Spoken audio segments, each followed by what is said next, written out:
Hi, dis Richard van Hiesart. Vandag voel ek op my hart om vir jou te sê, ons dien 'n God van die onmoontlike. Dis nie 'n God van net genoeg nie. Dis nie 'n God van amper daar nie. Maar dis 'n God van oorvloed. Dis nie 'n God wat af en toe sien nie. Dis 'n God wat altyd sien. Dis nie 'n God wat nou en dan daar is nie, dis 'n God wat altyd daar is, altyd met ons is. Kyk, ons verloor almal soms moed. Daar kom tye in ons lewens wat ons voel, ek weet nie hoe ek dit deur hierdie ding gaan maak nie. Nou die dag was dit weer eens 'n maandeinde. En ek het weer wakker geraak in die middel van die nag met bekommernisse rondom die dinge wat ons moet betaal. Dis 'n realiteit. Ons staar moeilike dinge in die gesig met ons besighede, met ons werke, met ons families. Ons leef in 'n wêreld vol uitdagings.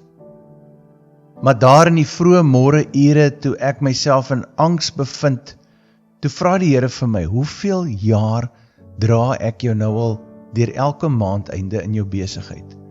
Hoeveel jare voorsien ek al vir jou? En die Here sê vir my, werk dit uit, 22 jaar. Dis oor die 200 maandeindes wat hy my gedra het. En is nie net daai getuienis nie, maar is konstante getuienisse van voorsiening, konstante getuienisse van deurbraak. Kyk, hierdie is nie 'n boodskap vir die gieriges en die geldgieriges en hulle wat vol van eissinnige begeertes is nie. Nee, hierdie is 'n boodskap vir hulle wat hulle self in die dal van die doodskaduwee vind. Vir hulle wat hulle self in 'n donker tyd vind. Vir hulle wat hulle self in 'n storm vind. Vir hulle wat voel hulle is in duisternis. Ek wil die lig van die hoop aanskakel en vir u sê dat ons dien 'n God van die onmoontlike. Jy kan van Genesis tot Openbaring deur die Bybel gaan en jy sal sien, naand oor en oor en oor bewys hy homself as 'n God van die onmoontlike. Ek het dit al so baie op radio gedeel en op sosiale media, maar hier in 2008, 2009, toe was ons op skrif bankrot. Ons het 'n gros geld verloor in ons besigheid. Dit het absoluut gelyk asof alles verby is. Asof daar nie hoop is nie. Ek het dit nie verstaan nie. Ek was besig om by die kerk 'n finansiële kursus aan te bied om vir mense te sê, hoe werk jy met jou finansies? En daar het ek geen finansies nie. Minus miljoene. En eerlik, weet jy wat, dit het my geloof getoets. Ek moes vir myself vra, op wie vertrou ek? Vertrou ek op myself? Vertrou ek op my eie besigheidsvernuf?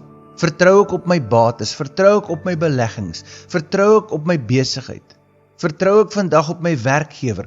Waarop vertrou ek? En ek dink, op die basiese vlak moes ek by daai punt kom wat ek sê, dit maak nie saak of ek alles verloor nie. Dit maak nie saak of ek niks het nie. Ek het Jesus. Dit maak nie saak waar ek myself bevind nie. En volgens die skrif sien ons, hy sal ons nooit begewe of verlaat nie. Volgens die skrif sien ons, hy is altyd daar. As hy vir ons is, wie kan teen ons wees? Ek praat nie nou net van 'n boodskap wat veronderstel is om jou te laat begeesterd voel en wat jou motivering gee nie. Nee, ek praat van 'n boodskap vandag wat in jou hart 'n verandering bring, wat sê, wie jy wat, die lewenspad is vol berge, vol heuwels, vol dalle, vol storms, maar ek weet dat hy is met my. En vandag wil ek jou uitdaag. Ek wil sê vir jare lank hoor ons, van kind af al, Psalm 23, die Psalm van Dawid, die Psalm wat selfs baie sondaars goed ken. Maar die Psalm begin deur te sê, die Here is my herder. Wat beteken dit? Om te verklaar dat hy jou herder is.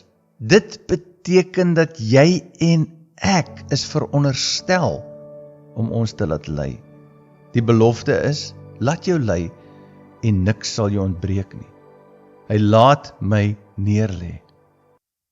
luister in 'n tyd van eie sinnigheid, in 'n tyd van selfdeterminasie. Hoeveel mense sal selfs toelaat dat God hulle laat neerlê? Wanneer jy neerlê is die belofte, groen weivelde, waters waar rus is. Hy verkoop my siel. Dink daaroor, as jy jou Bybel 10 jaar laas gelees het, of jy lees hom af en toe, of jy kom glad nie in gemeenskap met enige heiliges in die kerk nie, of jy bid nooit nie, hoe kan die Here jou siel verkoop? Die belofte, hy gaan jou lei in die spore van geregtigheid om sy naam ontwil. En dan eers, wanneer jy kan sê hy is jou herder, wanneer jy kan sê ek laat toe dat hy my laat neerlê, dat hy besluit waar ek neerlê, ek laat toe dat hy my siel verkoop, dan kan ek sê al gaan ek deur die dal van dood skadewee. Ek sal geen onheil vrees nie.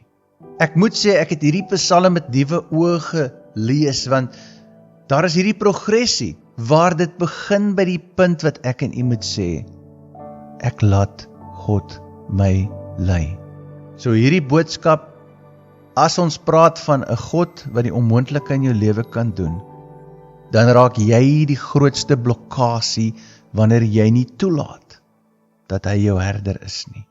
Wanneer jy nie toelaat dat hy jou laat neerlê nie, of hy jou siel verkoop nie. Ek dink ons mis baie kere die waarheid in vers 4. Wat sê, al gaan ek ook deur 'n dal van doodskadewee, ek sal geen onheil vrees nie. En dan sê hy, hoekom nie? Want u is met my. As ek moet eerlik wees oor my eie lewe, daar was baie tye wat ek hierdie Psalm baie goed geken het. Wat ek intellektueel dit verstaan het, maar wat ek dit nie geleef het nie. Ek kon nie hierdie voordele ervaar waarvan Dawid praat nie, want ek kon nie eers sê die Here is my herder nie. Want ek was my eie herder. So ek reken ek sluit hierdie boodskap af met hierdie gedagte. Waar ook al u uself bevind vandag, begin te verklaar, Here, u is my herder.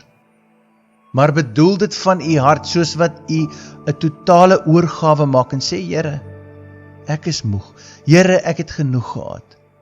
Here, ek wil nie hierdie sukkelende bestaan voer nie. Here, ek wil nie die nagte om wakker lê nie. Here, ek wil nie hê my lewe moet hel op aarde wees nie. Ek wil nie angs ervaar elke dag van my lewe nie. Ek wil kan sê, u is my herder. Ek wil kan sê, ja, dis u wat my siel verkoop. En ek wil sê, dis u wat my laat neerlê. En op hierdie oomblik en op hierdie tyd, vra ek vir u, lei my in die volle openbaring, dat die God van die onmoontlike by my is. In Jesus naam. Amen.